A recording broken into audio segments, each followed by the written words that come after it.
Another important detail about our rolls is the ability to shift your head out of the way.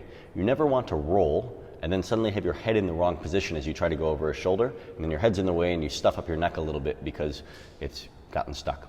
This is why when teaching rolls, never push, or learning rolls rather, never push yourself through a sticking point. Okay.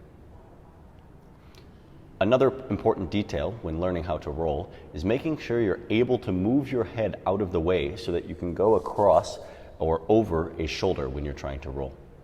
If you're ever trying to roll and you find that you have to kind of force yourself to go, or you feel like you need momentum to get through it, don't. There's a good chance your head is in the way and you're finding it hard to go because your body doesn't want to roll over your head. It's a nice little defense mechanism we have in place. Don't tempt it. So we should always be able to do it under control. To learn how to shift the weight onto your shoulder and be able to move your head starts from a plow position.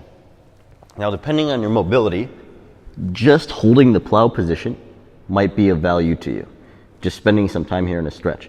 If this is really challenging, it's likely you need to spend some more time with our hamstring stretches, one-legged morning and a few others, and maybe some rounding of the spine, whether it's segmental work, some spine waves, or some Jefferson curls.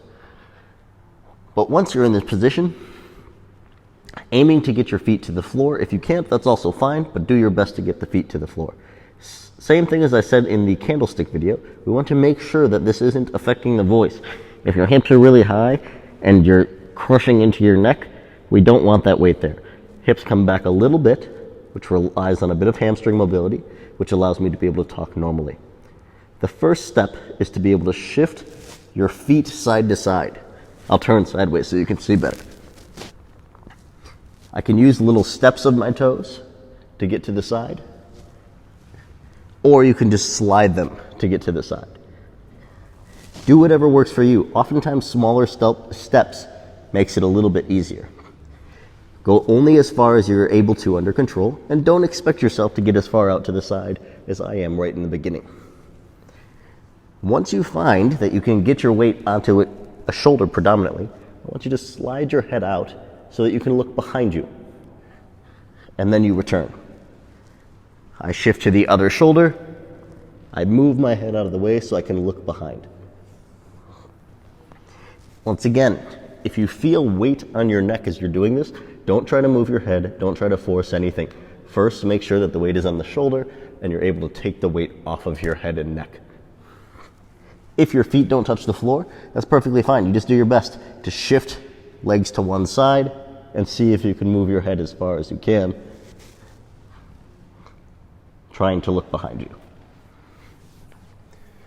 If you can't move your head out of the way with this drill, there's not going to be much value in forcing a back roll at the moment. So make sure you're able to shift the head. Really don't force it. I don't want any neck injuries coming from this. So go slow. Don't expect any miracles that it's going to happen in the first day or week. Some people, rolling is a years-long journey. Other people will pick it up right away. We've all got strengths and weaknesses, so just take it at your own pace.